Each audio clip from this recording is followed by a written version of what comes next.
তুমি মানলে মানো না মানলে মানো না, জোর হবে না। তুমি মানলে মানো না মানলে মানো না,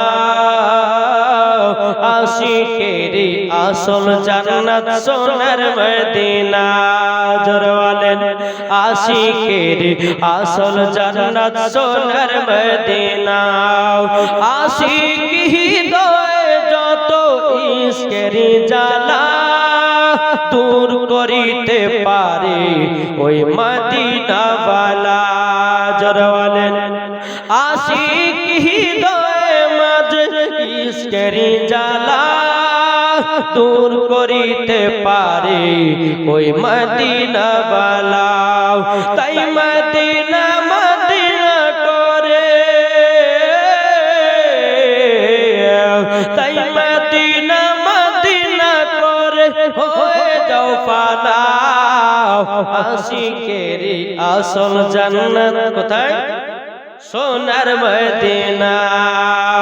যারা নবীজির প্রেমিক হবে যাবে তারা চলে ওই মদিনাতে। তাই নবীর নামে দুরূদ পড়ে যাব জান্নাতে। আশিকেরি আসল জান্নাত, জোরে বলেন না কোথায়? আশিকেরি আসল জান্নাত সোনার মদিনা। জোরে করুন সুবহানাল্লাহ। বাবাজি মুসলমান ভাইরাও, এ সোনা মানিকেরাও, তাইলে আল্লাহ পাক আল্লাহ তাআলা বলছো আমার বান্দা বান্দিরা আগে নবীকে মহব্বত করো। কি ঠিক না? আল্লাহ পাক আল্লাহ তাআলা বলতেছেন বিবির আগে, বিবি আওলাদের আগে, সন্তানাদির আগে, বাবা দুনিয়ার মানুষের আগে আগে নবী নবী চিনো, মরার পরে জান্নাতি হয়ে যাবে। এদিকে একটু স্টক রাখলাম, এবার মা বলতে একটু বলি নাকি, কি শুনতে রাজি আছেন না? এই যে বাবা পর্দা টেঙ্গেছি কিসের জন্য? কিসের টেঙ্গে? চেহারা যেন না দেখে, যেন তারা পর্দার আড়ালে থাকে। কিন্তু আমি বলবো বাবাজি এই পর্দাটা হলো সম্পূর্ণ মিথ্যা পর্দা। কি এই না মিথ্যা কি মিথ্যা? যদি বলেন যে হুজুর হুজুর গো আপনারা তো বলেন পর্দা করা ফরজ, হ্যাঁ পর্দা করা ফরজ, কিন্তু বাবাজি এই যে জালসাতে এখন একটা করে কাপড় দু সাইডে টেঙে দিয়েছে, বাবাজি এটা লোক দেখানো পর্দা, এটা বাবাজি আসল পর্দা নয়। এ বাবা যদি আসল পর্দা হতো বাবাজি রাস্তা তো পর্দা করত, মেলা তো পর্দা করত, শহর বাবা পর্দা করত, বাবা মাঠে ঘাটে সব জায়গাতে পর্দা করত, বাড়িতেও পর্দা করত। বাবাজি যেমন আর আলেমকে দেখে অমনি বাবা বড় ঘন্টা নামিয়ে দেয়, বলে দেখো গো মৌলভী সাহেব আমার মতো মহিলা পর্দা বানি আর কেহ নাই। ঠিক না? এদিকের মা বলার ভালো এরা পর্দা দাদা করে বাবা, ঠিক না? জি এদিকের মায়ের ভালো। কিন্তু আমি লাস্ট পজিশনে আমি মায়েদেরকে 5টা পোশাকের কথা বলবো।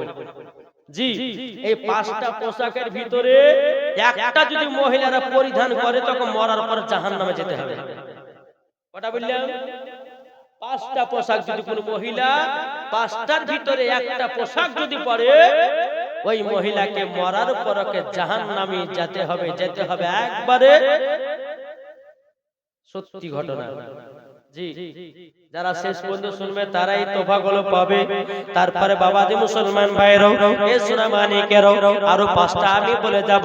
একটা আপনার কিনা 5টা পোশাকের কথাও, আর বাবার ঠোঁটে লিপস্টিক দেওয়া যাবে কিনা, আপনার কপালে টিকলি দেওয়া যাবে কিনা, মহিলাদের মাথার চুল কাটা চলবে কি চলবে না, এ বাবাজি মুসলমান ভাইরাও নাইটি পরা চলবে কি চলবে না, আর স্বামীর পকেট থেকে টাকা চুরি করা চলবে কি চলবে না। আপনাদের এলাকা হয় না? কি গো হয়? জি তাহলে শুনবেন তো। এই পাঁচটা মশলার পাঁচটা পোশাকের কথা মায়েদেরকে বলবো। যেই মেয়ে মায়েরা লাস্ট পর্যন্ত সরে যাবে আর ওই পাঁচটা পোশাক আর পাঁচটা আপনার মশলাকে বেড়ে নিয়ে চলবে বাবা, আমি খোদার কসম করে বলতেছি ওই মহিলা মা ফাতেমার সাথে জান্নাতে যাবে। জোরে বলুন না সুবহানাল্লাহ। বাবা মুসলমান ভাইরাও, এ সোনামানিকেরাও, ওগো মা জননী, নারী যদি হতে হয় হযরত রাবিয়া বসির মতো হও, নারী যদি হতে হয় হযরত আসিয়ার মতো নারী হও, নারী যদি হতে হয় ওগো মা জননী বিবি মারিয়ামের মতো নারী হও, নারী যদি হতে হয় হযরত মা আমিনার মতো হও, নারী যদি হতে হয় হযরত মা খাদিজা রাদিয়াল্লাহু তাআলা আনহার মতো নারী হন, নারী যদি হতে হয় খাতুনে জান্নাতের মতো নারী হন। মরার পরে মা তোমরা জান্নাতি হওয়া।